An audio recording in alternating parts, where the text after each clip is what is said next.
See, I'm not kidding. There's a lot of great things that the people closest to us suggest that because they're so close to us, we often don't listen to, or they're difficult to hear. And I think that is a great example of something that we can all try to take away the emotional side of our communications to focus on the practical and hear each other more clearly and more honestly.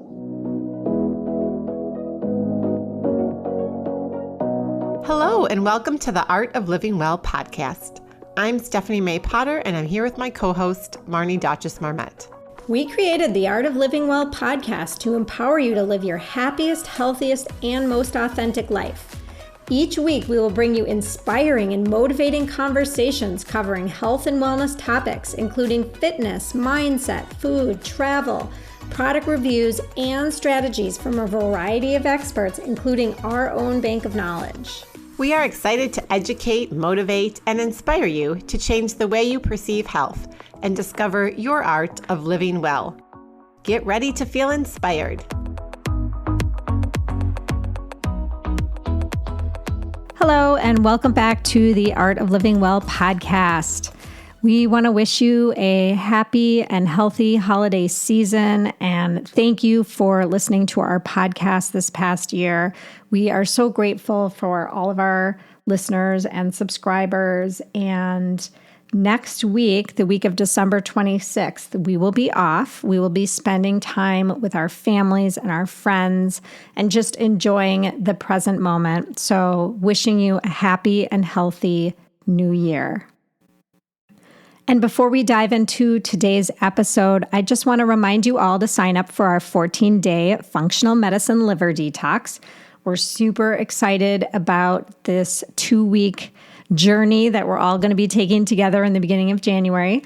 And you can sign up. The link is in our show notes or on our website, theartoflivingwell.us. And we hope that you will join us. But first, a quick word from our sponsor, Shield Your Body. Shield Your Body is a company that makes products to shield your body against electromagnetic frequency, or EMF radiation, from modern technology. Did you know that all modern technology is a source of EMF radiation? Cell phones, laptops, Wi-Fi, even your refrigerator is a source of EMF radiation. And each year, we are exposed to more and more EMFs.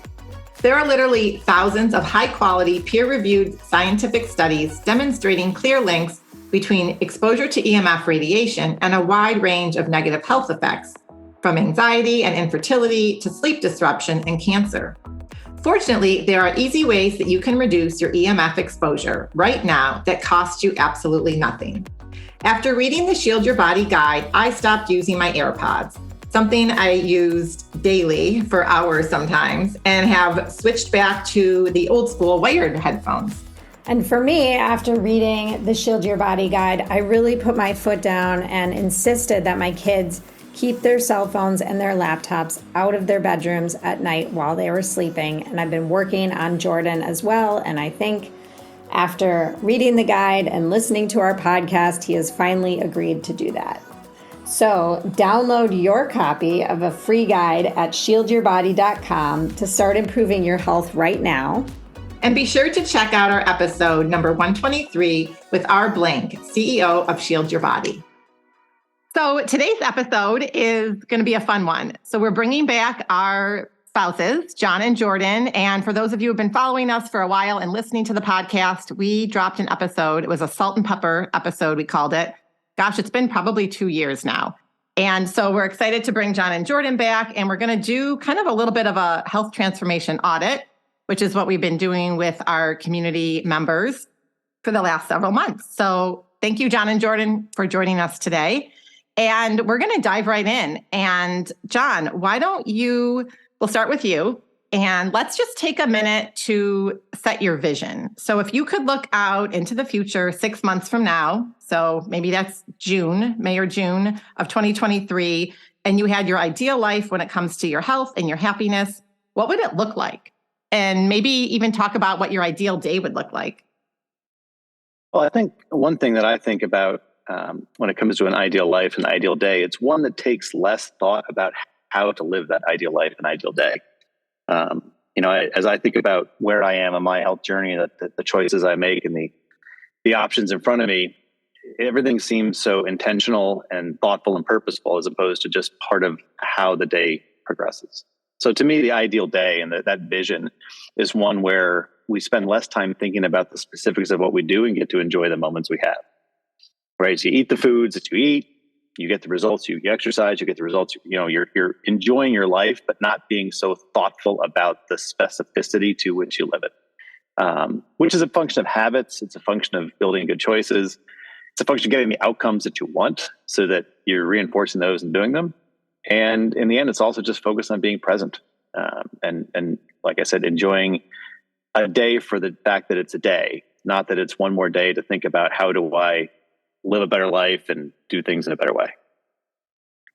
I love how you said that you want to focus on the present, and I love how you said that, because I think that so many people do, when you focus on your vision or your ideal day, they're getting into the minutia of every moment, and then you're almost losing the moment.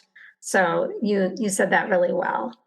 And Marnie, that is so much kind of the element of it is one little thing can distract us from reality. And one little thing can distract us from the bigger picture. And that one little thing can then also drag us down. And so recognizing that a day is 24 hours, right? A year is 365 days, but you got to take every one to enjoy it for what it is. And part of that is ensuring we do the best to live our best life and our longest life, but also to enjoy the life that we have in the moments we have, because you can't get them back. And every day passes, our kids get older, we get older, new opportunities arise, other opportunities pass us by. Got to live our lives. That's great advice. So what about you, Jordan? When you think about, your life 6 months down the road, or just an ideal day or vision for you, what does that look like? Yeah, so I love John's comment about appreciating the moment. It's funny, I really enjoy variety in my life. So if I had one ideal day and then I lived that day each and every day, that would not be ideal. That would be hell. So I mean, I could say that I would love to incorporate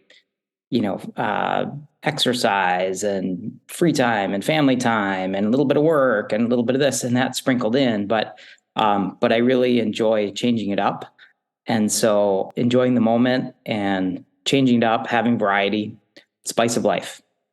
I love the male perspective. I know. We've never had these answers when we've had women on, and it's the yin and the yang. It's awesome. Absolutely. And something that John said kind of struck me that we talk about with women mainly is like trying to control every little aspect of your day when it comes to your wellness. So your food and what you're eating and, oh gosh, I worked out or I didn't have a chance to work out. And so just taking a step back from all of that minutia, I think is really, is great advice for our listeners, just motivation for them as we head into 2023. So John, we can go back to you. So thinking of this ideal day, what's holding you back from getting to that place? Or maybe you're already there and I just don't see it when we're, coexisting together in our home work environments most days. But is there something that, you need to get yourself to that next level? Well, part of it comes back to it's balance, and Jordan's comment about variety and which I totally agree with, the need to have different experiences versus repetition, which repetition leads to habits. And, I think that is often for me, one of the challenges is the nature of a habit is a repetitive behavior. And yet that redundancy is boring to me. So that variety contrasts with repetition, which contrasts with habits. So sometimes variety leads to bad habits or undermining the good habits that create those things you don't think about, but create that long-term ideal situation. So for me, that's often one of the struggles that I have is, I mean, I'll be honest, Steph, your smoothie every day, frightens me. The repetition of your smoothie is scary to me because there's no variety. For you, it's a phenomenal habit. It's a healthy habit. I respect it. It just, for me, that's a difficult thing to embrace. So how do you find variety and yet repetition and good habits to create good outcomes over time? And maybe it's something like, changing up the fruit you put in your smoothie, or finding, 5 different breakfasts that are healthy that you can rotate over time. And so there's ways, I think, to add variety to a habit. And then it would feel less repetitive. Exactly. Although, Marnie, I don't know how you can come up with different fruits to not come up looking like baby poop, which is what her smoothies look like every day. Yeah, but they're good. They taste good. I mean, I love them, but I think John has PTSD over the blender, because whenever he's like always on a call at that point when I'm making it, and it's like loud, and we've got a whole bunch of stuff going on. We need a soundproof room for your office, I think, so you don't hear my. Well, your smoothies are also very thick, so the amount of blending versus whirring that goes on, right? I mean, I think that's where the trauma comes in. I hear a lot of spinning and not a lot of blending. But these are the fun things about life. Of course, we have to be a little silly here. We can't all just be technical. This is the reality, right? And so we have to make fun of ourselves and make fun of each other. Because if we can't make fun of ourselves and make fun of each other, then it is really hard to have that life where you don't get stuck on the little things, right? Yeah. Those little things will totally get in the way of laughing at ourselves and laughing at one another, right? I mean, I'd be the first to point out, I mean, I make smoothies and I mean, many ways, and some of the best habits that Stephanie has, I think I follow. And yet there are plenty of places we deviate or we do them differently. And, how do I get different outcomes or the same outcomes different ways? Or it's all part of just, recognizing there is no one way to do anything. And I think that's a big part of where recognizing that sometimes the things that I'll do or the ways that I'll approach things may be less effective, maybe more effective, or maybe as effective. But Stephanie and I don't have to do everything the same way to get similar outcomes. And creating space for that for one another. So I can make fun of her baby poop smoothies because that's not how I make my smoothies. But I recognize for her, it works well with what she does. And that's perfect. I'll get to the same place a different way, and creating those habits to do it well. And then again, to not repeat the same thing. What else can I do to create similar levels of nutrient, sustenance, protein, et cetera, without creating repetition? And I'm good adding to that. I'm good with the 80-20. And it's not saying that, 80% I'm successful and 20% I'm a failure, but 80% I'm following, this maybe my ideal day or better nutrition, and 20% I'm changing it up, like on purpose. It's not a failure. It's adding in the fun. Well, and I think, like Jordan, like you said earlier, you don't want the repetition. Both of you have kind of said you like that, you need the variety. So you need that 20% to keep you going for the 80%. It kind of fuels then living your best day. Well, I was just going to say, John, I also really like what you said, how, even though you guys are partners, you find different ways to do the same thing maybe, or to get to the same result. And I think that's so important. And Stephanie and I have talked a lot about that on our show, about the control that many of us have, where we think our way is the right way and the only way.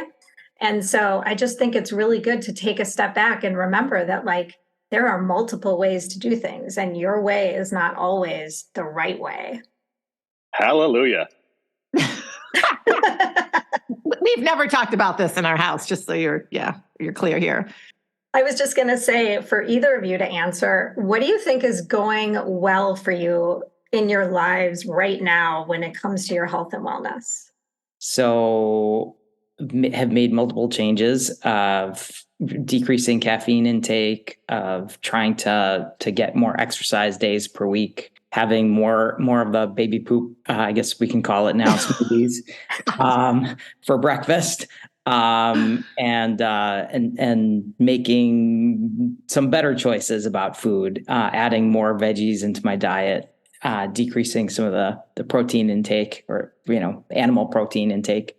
So lots of things I can be proud of, and recognizing that I have plenty of work to do to be in a healthier spot, which is why, not to jump the gun, but why I enjoy the detoxes as a time to reset and a time to challenge myself to do something that's hard, but something I'll feel good and proud about at the end of it. and then trying to make some of those habits stick through the course of the year. So doing the periodic detoxes has worked great, doing it 3 or 4 times a year. Well, Jordan, maybe you want to tell everyone about your big success the first time, or one of the first times you did the detox with coffee. So I successfully broke a coffee, shall we say, habit, dependence, maybe. But I'm back to having it maybe 2 days a week, which is then enjoying it on my terms, as opposed to, needing it to stave off headaches and grumpiness. I didn't know that. Well, you know what, Jordan, I'm with you because I gave up coffee many years ago. And then I was like, but I do enjoy.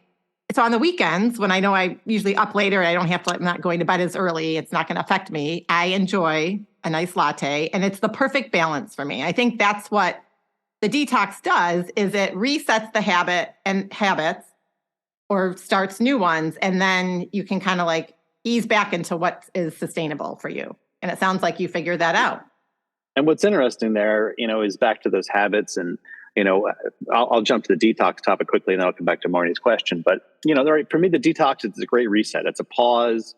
It's an element to change the pattern of whatever that pattern is.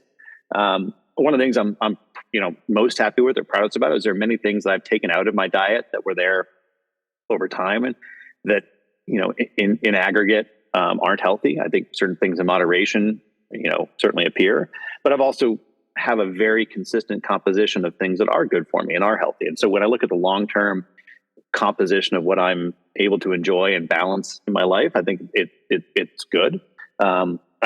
Frankly, I'm not happy with my weight right now. I've managed to accumulate some extra pounds that apparently somebody dropped and I picked them up. And I'm trying to think about, well, what do I have to change differently to not accumulate these extra pounds? What have I stopped doing or started doing that enabled that to happen? And how do I both shift myself back to where I want to be, but also then continue that maintenance, given I don't perceive I changed things in what I was doing, but yet clearly something changed because I'm getting different outcomes. And again, the cleanses to me also create a great opportunity to reset that, to kind of clean out some of the bad things and the things that are holding you back, and then set a pattern and pace going forward to do things that are going to help you feel good, live well, and certainly build on those habits. And as an example, I don't get headaches when I don't drink coffee. So like anything I stop doing during a cleanse, I have zero adverse effects. And I know that's not the same for everybody. I'm very fortunate. I'm very resilient, perhaps. I don't get, if I have coffee, great. If I don't have coffee, I'm fine. To me, it's just purely I enjoy coffee. But I think that's also something to overcome, is that fear of the adverse effects of these things. And I'm fortunate that I don't notice adverse effects, but they are temporary and they give you a chance to realize the impacts of the things that you've taken out of your daily routine.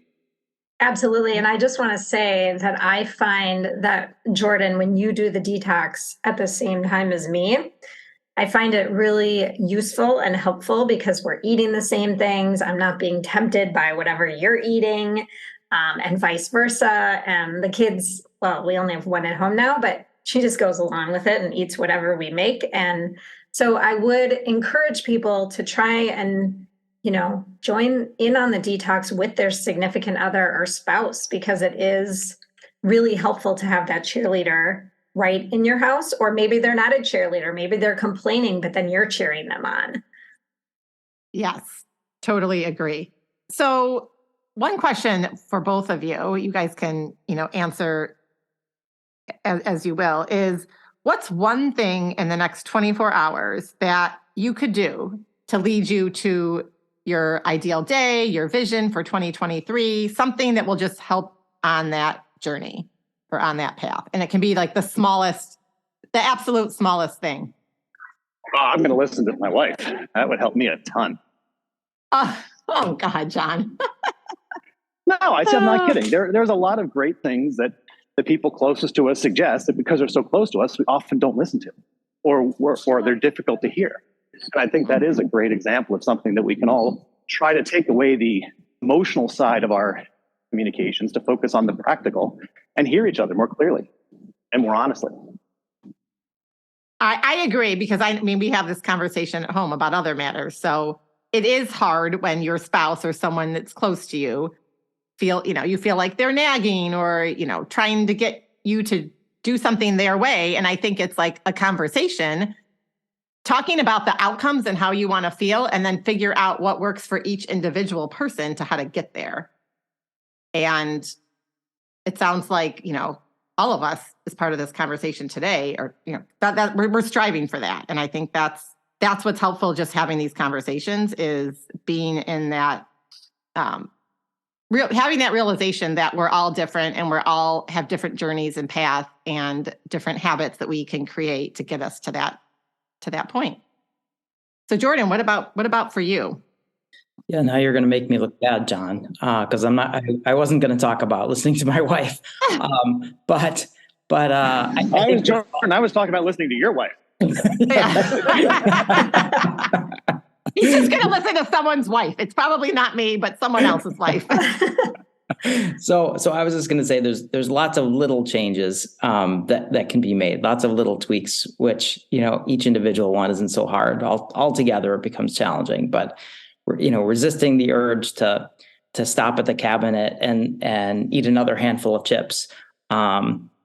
Chips and crackers are one of my downfalls. So that's a little thing. Jumping on the Peloton and getting a ride in. Sitting down, turning off the TV and sitting down and reading a book for 30 minutes. I mean, these are all very easy things individually to do that just would make me happier at the end of the day. To look back and breathe a sigh of relief, getting a better night's sleep, which isn't about the sleep quality, but about actually getting into bed earlier and shutting down. So lots of ideas come to mind of things that I can tweak. And I suppose my wife tells me about all those things. So I could frame that as listening to my wife as well. But I'm trying really hard not to. I want it to come from within. Like, that's so important. Like, you need to do, both of you, all of us actually, need to do what's good for us, right? And hopefully what's good for us is going to lead us to long lives, happy lives, and lives where we can do the things we want to do. That's my end goal, at least. Exactly. And I think it's just having that vision and thinking about how you want to live your life and the quality of your life come 10, 20, 30 years. That can sometimes be the motivation that you need to start that new habit, to get on the Peloton, to, go to bed early, all those things, Jordan, that you mentioned. I know we know a lot of our listeners have those exact same challenges. So, and then I would just add, not getting caught up in the minutia of it, like John mentioned, and enjoying the moment that you're in. Mm-hmm. So not stressing about all those things that you may want to change, but just like trying to be in the moment. Absolutely. As I look out in like this pretty white blanket of snow that has been falling for the last several hours, and just get outside, take 5 minutes and just enjoy without distraction, right? And to enjoy the moment. So thank you guys so much for coming on today. It was really fun to hear both of your perspectives and funny. And Well, we look forward to you joining the detox with us and being part of our community, so you can offer support to the newbies that will join us and encourage everyone. Stephanie and Marnie, thank you for having Jordan and I on. It is fun to poke fun at each other, but to join and share part of our journey. And frankly, I think it's amazing what you two are doing, both with your podcast and in general with your coaching. And, as someone who is a spouse to this situation, it gives me one perspective. But as someone who just sees what you guys are doing and achieving, that folks you're connecting with, the things you're learning and what you're sharing, it's awesome to be on that journey with you. So thanks for letting us join this podcast for a second time. And hopefully we've earned a right to come back a third time, Jordan. What do you think?